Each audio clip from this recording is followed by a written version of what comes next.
નમસ્કાર મિત્રો, હું છું એડવોકેટ સંજય પંડિત અને આપ જોઈ રહ્યા છો કાયદાની વાતો. મિત્રો, આજે AIB એક્ઝામના પેપર સોલ્યુશનનો આ બીજો ભાગ આપણે પ્રસારિત કરવા જઈ રહ્યા છીએ. આપણે બીજા ભાગમાં પ્રશ્ન નંબર 11થી લઈને પ્રશ્ન નંબર 20 સુધીની ચર્ચા કરવાના છીએ.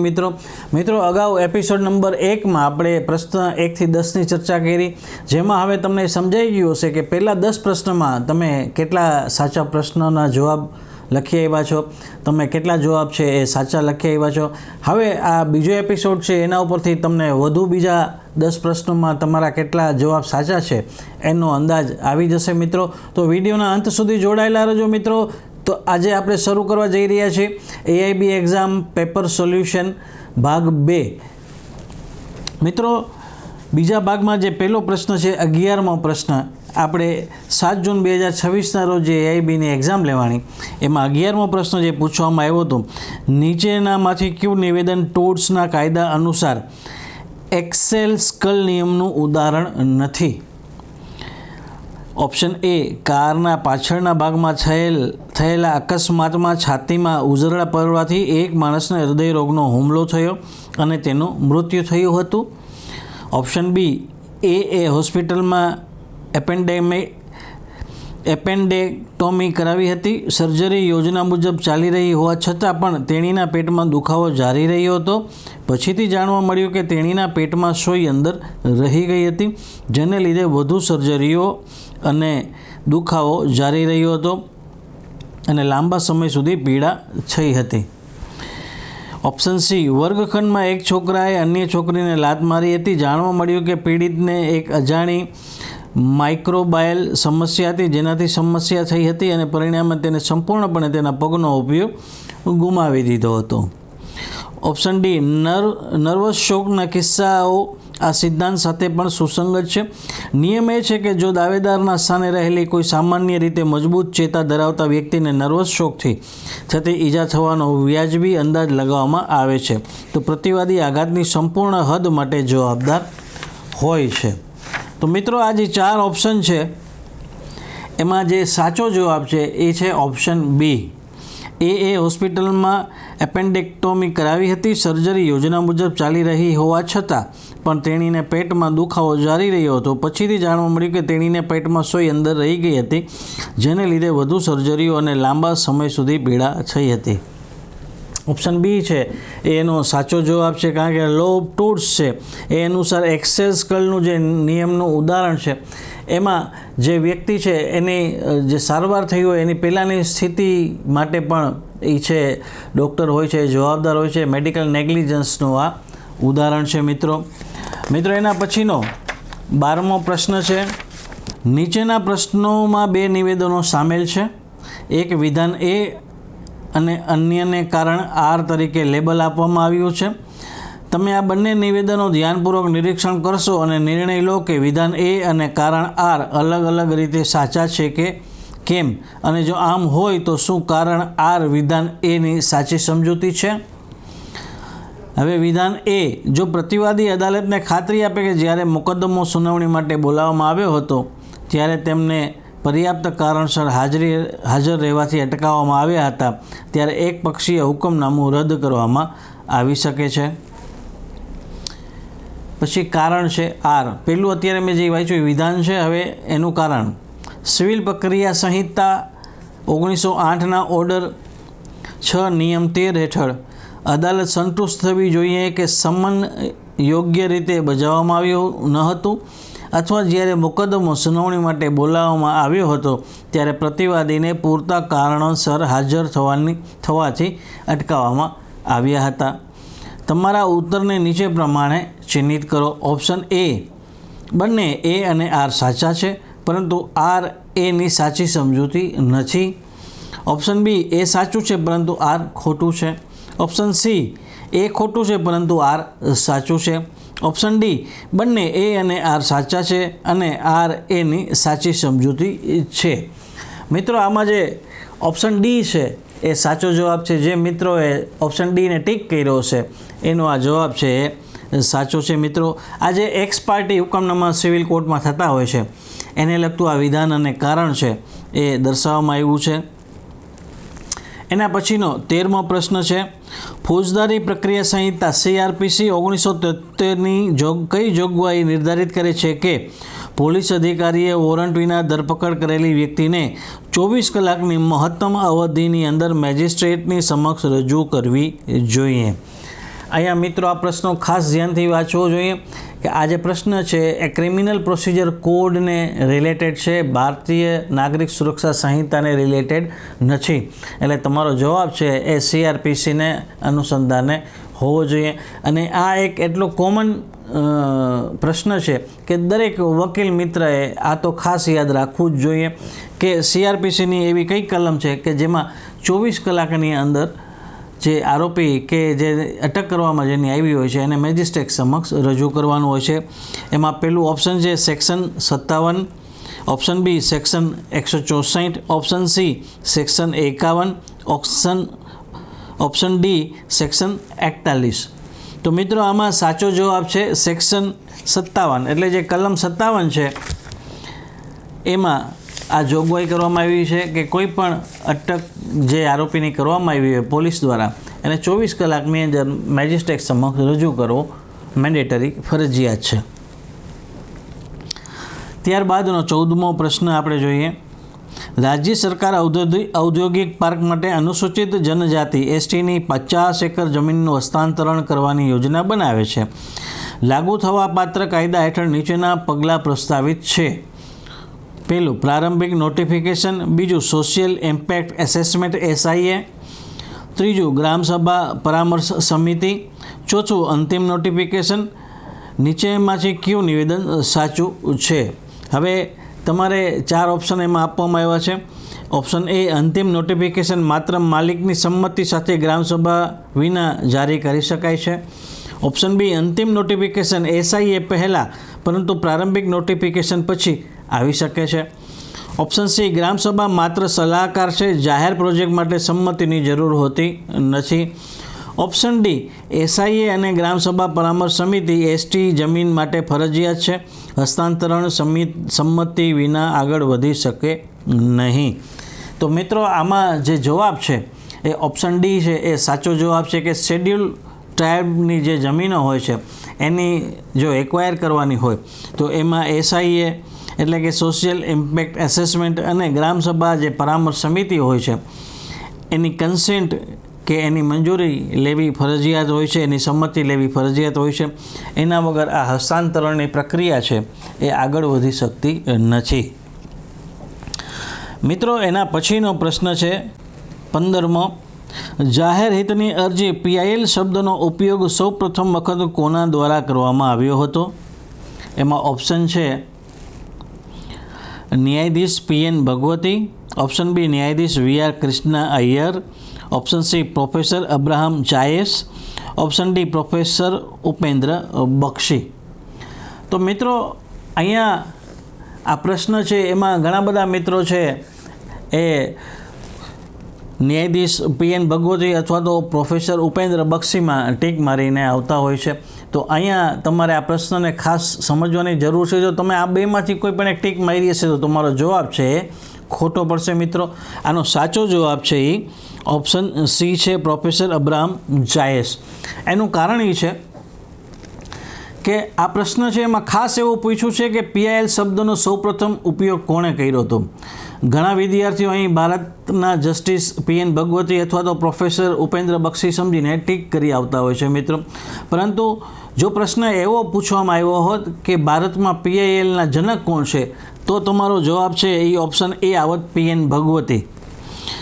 અને જો એવું પૂછવામાં આવ્યું હોત કે ભારતમાં PILને પ્રચલિત કોણે કરી તો તમારો જે પ્રશ્નનો જવાબ છે એ ઓપ્શન ડી આવત પ્રોફેસર ઉપેન્દ્ર બક્ષી. પરંતુ અહીંયા પ્રશ્ન છે આ બંનેમાંથી અલગ છે. અહીંયા એવો પ્રશ્ન છે કે સૌ પ્રથમ PIL શબ્દનો ઉપયોગ કે પ્રયોગ કોણે કર્યો હતો? તો અહીંયા છે એ પ્રોફેસર અબ્રાહમ ચાયેસ છે એનો જવાબ આવે છે મિત્રો.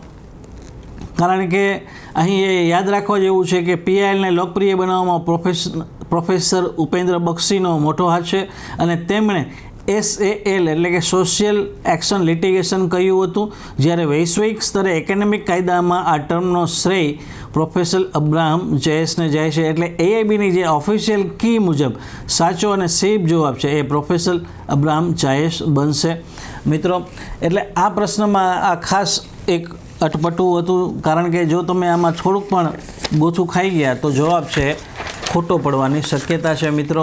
એટલે જે મિત્રોએ ઓપ્શન સી પ્રોફેસર અબ્રાહમ ચાયેસને ટીક કર્યું હશે એનો આ જવાબ છે એ સાચો પડશે, એના સિવાયના જવાબ છે ખોટા પડશે મિત્રો. એના પછીનો 16મો પ્રશ્ન છે, રોમન ન્યાયશાસ્ત્રમાં કાયદા નિયમનને સમાન વિભાવના નીચે આપેલ તરીકે ઓળખવામાં આવે છે. ઓપ્શન એ જસ જેન્ટિયમ, ઓપ્શન બી જસ સિવિલે, option C jus naturale, option D lex regia. મિત્રો આ જે પ્રશ્ન છે 16મો એ રોમન ન્યાયશાસ્ત્ર એટલે કે રોમન જ્યુરિસ્પ્રુડન્સને બહુ સરસ પ્રશ્ન પૂછવામાં આવ્યો છે. અહીં પૂછવામાં આવ્યું છે કે રૂલ ઓફ લો એટલે કે કાયદાનું શાસન રોમન કાયદાના કયા ખ્યાલથી સૌથી નજીક છે. ઘણા વિદ્યાર્થીઓ અહીં જસ સિવિલ એટલે કે નાગરિક કાયદો સમજીને ભૂલ કરી બેસે છે, પરંતુ યાદ રાખજો કે રૂલ ઓફ લોનો અર્થ થાય છે કાયદો, ન્યાય, સમાનતા અને તર્ક એટલે રીઝન પર આધારિત હોવો જોઈએ, કોઈને મનસ્વી સત્તા પર નહીં. એટલે કાયદો જે છે એ સમાનતા, ન્યાય અને તર્ક પર આધારિત હોવો જોઈએ, કોઈ મનસ્વી સત્તા આધારિત કાયદો હોવો જોઈએ નહીં. અને રોમન કાયદામાં સિદ્ધાંત જસ નેચરલે એટલે કે નેચરલ લો કુદરતી કાયદો કહેવામાં આવ્યો હતો. એટલે AIBનો એકદમ સાચો અને કન્ફર્મ જવાબ જો આપણે કહીએ તો એનું ઓપ્શન આવશે સી જસ નેચરલે. એટલે અહીંયા પણ ઘણા વિદ્યાર્થીઓ એ જસ સિવિલે સમજીને પણ ટીક કરી આવે છે, પરંતુ આ જસ સિવિલે છે એ માત્ર રોમનના નાગરિકોના સિવિલ કાયદાને રિલેટેડ આ કાયદો હતો મિત્રો.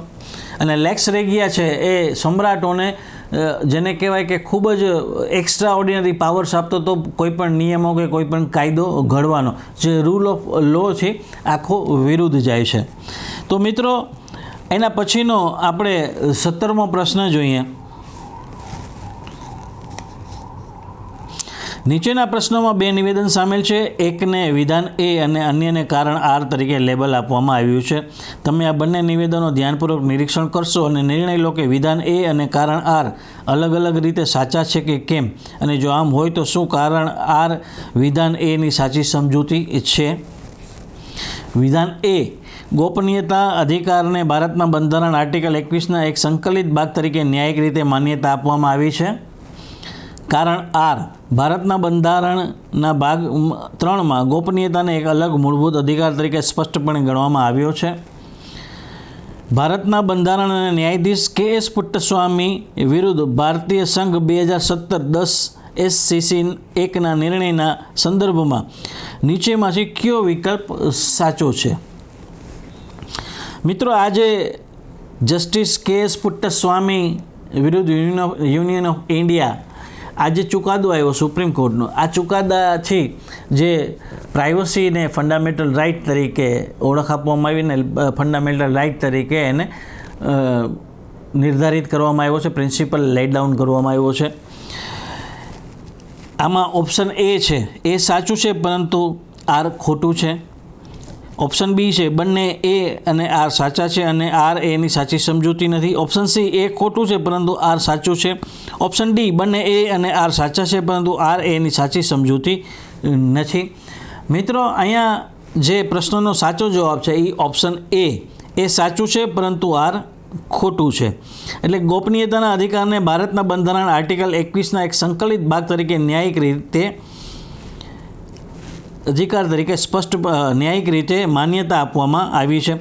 જે વિધાન એ છે કે ગોપનીયતાના અધિકારને ભારતના બંધારણના આર્ટિકલ 21ના એક સંકલિત ભાગ તરીકે ન્યાયિક રીતે માન્યતા આપવામાં આવી છે, એ છે સાચું છે. એના માટે કોઈ અલગ આર્ટિકલ જેને કહેવાય કે બનાવવામાં આવ્યો નથી કે અલગ આર્ટિકલનું પ્રોવિઝન કરવામાં આવ્યું નથી. આર્ટિકલ 21 હેઠળ આ જે છે ફંડામેન્ટલ રાઇટ છે પ્રાઇવસીને એને ગણવામાં આવ્યો છે મિત્રો. અને આર છે એ ખોટું છે. ભારતના બંધારણના ભાગ 3માં ગોપનીયતાને એક અલગ મૂળભૂત અધિકાર તરીકે સ્પષ્ટપણે ગણવામાં આવ્યો છે. તો આર છે એ ખોટું છે. ભારતના બંધારણમાં પ્રાઇવસી જે છે, ગોપનીયતાને એક મૂળભૂત અધિકાર તરીકે, અલગ અધિકાર તરીકે સ્પષ્ટ ગણવામાં આવ્યો છે. એ વિધાન છે, એ જે રીઝન છે, કારણ છે, એ ખોટું છે. એ છે એ સાચું છે. એટલે આમાં જે ઓપ્શન એ છે એ સાચો જવાબ છે મિત્રો. એના પછીનો પ્રશ્ન 18મો આવશે. લોકપ્રિય ગાયક અજીત સિંઘ યશ આદિત્ય મ્યુઝિક કંપની સાથે કરાર કરે છે, જેમાં 2 વર્ષ સુધી માત્ર તેમના માટે જ પરફોર્મ કરવા માટે અને તે સમય દરમિયાન અન્ય કોઈ કંપની માટે પરફોર્મ નહીં કરવા માટે સંમત થાય છે. 1 વર્ષ પછી અજીત સિંઘ યશ આદિત્ય મ્યુઝિક કંપની માટે પરફોર્મ કરવાનો ઇનકાર કરે છે અને BR ચોપરા એન્ડ કંપની માટે પરફોર્મ કરવાનું શરૂ કરે છે. યશ આદિત્ય મ્યુઝિક કંપની અજીત સિંઘને BR ચોપરા એન્ડ કંપની માટે પરફોર્મ કરવાથી રોકવા માટે એક મનાઈ હુકમ માગતો મુકદ્દમો દાખલ કરે છે. નીચેમાંથી કયું નિવેદન વિશિષ્ટ રાહત અધિનિયમ 1963 હેઠળ સાચું છે? આ જે પ્રશ્ન છે એ સ્પેસિફિક રિલીફ એક્ટને લગતો પ્રશ્ન છે મિત્રો, જેમાં ઓપ્શન એ છે મનાઈ હુકમ નકારાત્મક કરાર લાગુ કરવા માટે પણ આપી શકાય. ઓપ્શન બી માત્ર નુકસાની જ મંજૂર કરી શકાય. ઓપ્શન સી મનાઈ હુકમ નકારવો જોઈએ કારણ કે વ્યક્તિગત સેવાના કરારો લાગુ કરી શકાતા નથી. ઓપ્શન ડી અદાલતે અજીત સિંઘને યશ આદિત્ય મ્યુઝિક કંપની માટે ગાવાની ફરજ પાડવી જોઈએ. તો મિત્રો આમાં જે સાચો જવાબ છે એ ઓપ્શન એ છે, મનાઈ હુકમ નકારાત્મક કરાર લાગુ કરવા માટે પણ આપી શકાય છે. એના પછીનો 19મો પ્રશ્ન છે. ભારતના બંધારણમાં કાયદો બનાવનારની સત્તાઓના વિતરણની યોજના હેઠળ રાજ્ય સૂચિમાં અથવા સમાવર્તી સૂચિમાં સામેલ નથી તે વિશેષ કાયદાના શેષ ક્ષેત્રની અંદર આવે છે. આવી શેષ સત્તા નીચે આપેલ નિહિત છે. એ ભારતના રાષ્ટ્રપતિ, બી રાજ્યની વિધાનસભાઓ, સી સંસદ, ડી ભારતની સુપ્રીમ કોર્ટ. તો મિત્રો આમાં જે છે સાચો જવાબ એ સી આવશે, સંસદ, પાર્લામેન્ટ, કે જે બાકીની બધી વિશેષ સત્તાઓ છે એ પાર્લામેન્ટમાં નિહિત કરવામાં આવેલી હોય છે મિત્રો. એના પછીનો 20મો પ્રશ્ન છે. ભારતમાં લોકપાલ પ્રકારની સંસ્થા અપનાવવાની પ્રથમ ભલામણ નીચેમાંથી કોના દ્વારા કરવામાં આવી હતી? Option A India against corruption movement 2011. Option B વહીવટી સુધારા પંચ 1966. ઓપ્શન સી સંસ્થાનમ સમિતિ 1964. ઓપ્શન ડી વહીવટી સુધારા પંચ 2005. મિત્રો આ 20મો પ્રશ્ન છે એનો સાચો જવાબ છે ઓપ્શન બી વહીવટી સુધારા પંચ 1966. તો મિત્રો આજે આ AIBની એક્ઝામ જે થઈ એનો બીજો એપિસોડ આપણે એની અહીંયા પૂર્ણાહુતિ કરી છે. આજે આપણે 11થી લઈને 20 પ્રશ્નની ચર્ચા કરી છે. હવે તમારી પાસે ક્લિયરિટી છે કે પહેલાં 1થી 20 પ્રશ્નોમાં તમારા કેટલા જવાબો સાચા પડ્યા છે. મિત્રો તમારા કેટલા પ્રશ્નોના જવાબ સાચા છે એ કોમેન્ટ બોક્સમાં જરૂરથી જણાવશો. આવતીકાલે 9:30 વાગે પાછા આપણે ભેગા થશું અને એપિસોડ 3માં આપણે ચર્ચા કરશું પ્રશ્ન નંબર 21 લઈ અને પ્રશ્ન નંબર 30ની. તો કાયદાની વાતો સાથે જોડાયેલા રહેજો. ત્યાં સુધી મને રજા આપશો. પોતાનું ખૂબ જ ધ્યાન રાખજો. Take care. જય હિન્દ. કાયદાની વાતો સાથે જોડાયેલા રહો અને કાયદાના જાણકાર બનો. ધન્યવાદ. આવી જ રસપ્રદ અને ઉપયોગી માહિતી માટે કાયદાની વાતો સાથે જોડાયેલા રહો.